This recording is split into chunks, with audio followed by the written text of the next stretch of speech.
नमस्कार। आज हम कोविड-19 के ही विषय में चर्चा करेंगे। मेरे मन में विचार आया कि ऐसा क्यों हो रहा है कि कोविड-19 के पेशेंट्स कुछ कंट्रीज़ में या कुछ विशेष जगह पे बहुत ज़्यादा अफ़ेक्टेड हो रहे हैं और जबकि बाकी कंट्रीज़ में उतना इफ़ेक्ट नहीं है या उनके शहरों में उतना इफ़ेक्ट नहीं है।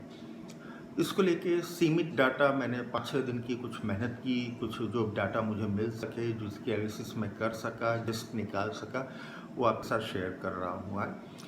मैंने देखा है कि जो डाटा अवेलेबल हुआ इंटरनेशनल लेवल पे, उसमें मैंने देखा कि सारे कंट्रीज़ में लगभग पेशेंट्स जो हैं ज़्यादा अफेक्टेड जो पेशेंट्स हैं उनकी उम्र 75 इयर्स या 70 इयर्स के ऊपर है जो ज़्यादा अफेक्टेड। इसका परसेंटेज वाइज जब हम देखते हैं तो ये देखते हैं कि 0 to 64 इयर्स एज है तो वो खाली 28% के आसपास है।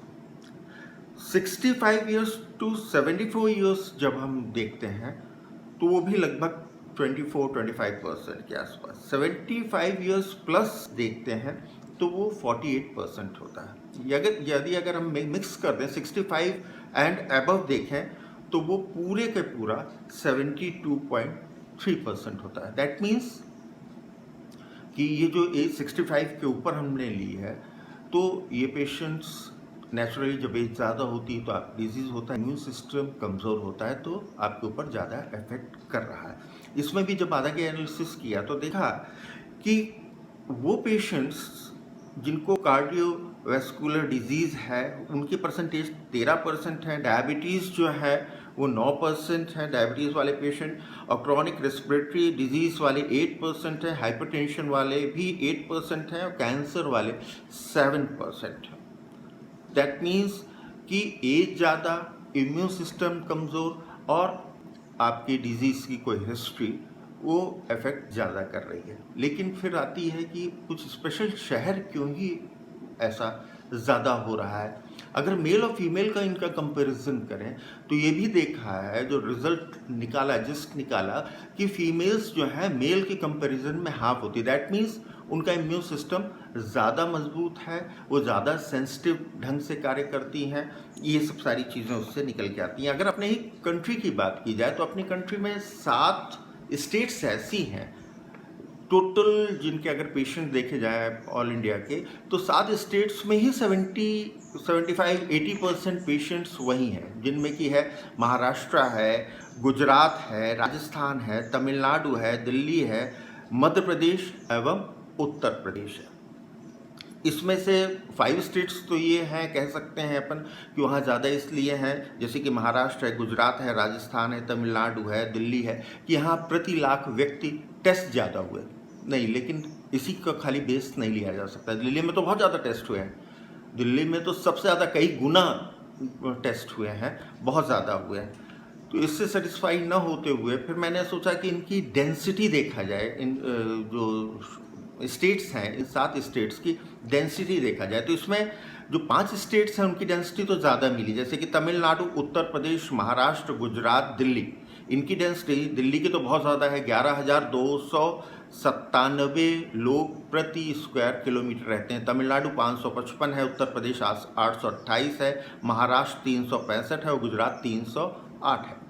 लेकिन राजस्थान और मध्य प्रदेश इनकी डेंसिटी बहुत कम है। यहाँ पे देखा तो राजस्थान का खाली 201 है और मध्य प्रदेश का 236 है। तो यहाँ क्या रीज़न है?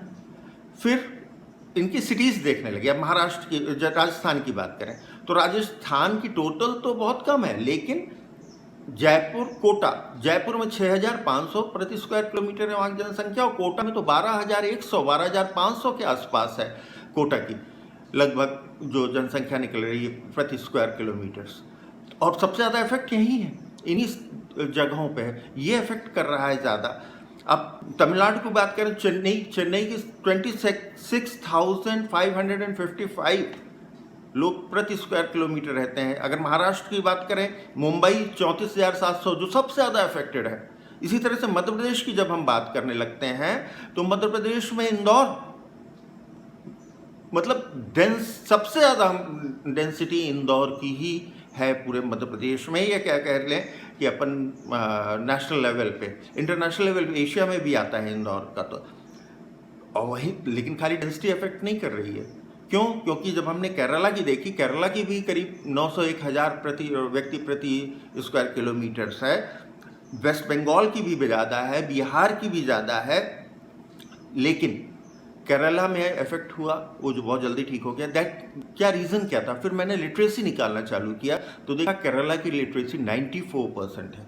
दैट मीन्स कि लिटरेसी भी अफेक्ट कर रही है, डेंसिटी भी अफेक्ट कर रही है, इम्यून सिस्टम तो है ही है पर्सनस का जो है। बिहार की डेंसिटी ज़्यादा है, लिटरेसी बहुत कम है, लेकिन बिहार के लोग और बाहर बहुत, उत्तर प्रदेश में है, पंजाब में है, और जब महाराष्ट्र में है, गुजरात में है, तो वहाँ के लोग तो वहीं हैं, अभी आ भी नहीं पाए हैं, तो इसलिए वहाँ का परसेंटेज कुछ कम दिखता है।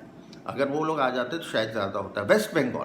वेस्ट बंगाल की लिटरेसी बहुत, डेंसिटी तो है लेकिन लिटरेसी वहाँ की बहुत ज़्यादा है, 78% लिटरेसी है। तो इट मीन्स कि लिटरेसी भी बहुत ज़्यादा काउंट कर रही है।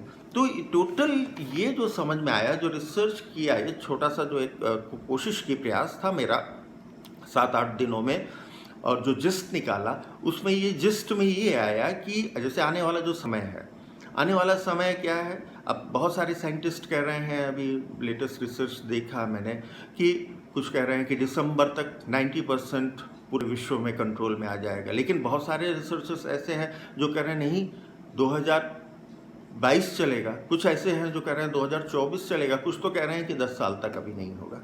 चलिए कोविड-19 की बात नहीं करते, लेकिन आने वाला समय हमारा ये कहेगा ही कहेगा कि दूसरे वायरसेस हैं, और ये तो आगे चल के वायरस के युद्ध भी होंगे, और ये तो हमेशा होना है।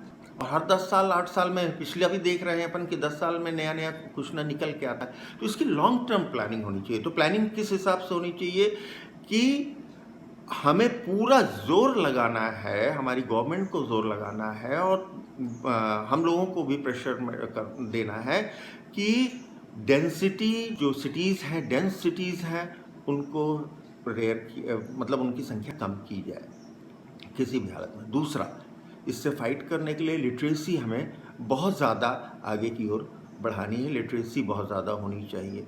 तीसरा, 75 या 65 ईयर्स मान के चले अपन, 65 ईयर्स के ऊपर जो भी लोग हैं उनकी केयर हमें बहुत ज़्यादा रखनी है कि आने वाले समय में भी। उसके अलावा जो सबसे इम्पोर्टेंट है वो ये है कि सोशल डिस्टेंसिंग और जो रहन सहन का तरीका हम लोगों ने नया बनाना है, वो डेवलप करना है, तो वो अब ध्यान में रखना पड़ेगा, और उसके ऊपर फोकस होकर हमें ये आगे की अपनी प्लानिंग करनी पड़ेगी। तो प्लानिंग क्या है? लिटरेसी के साथ साथ डेंसिटी कंट्रोल, जो सिटीज़ हैं डेंसर हैं उनको कंट्रोल करना चाहिए। धन्यवाद, नमस्कार।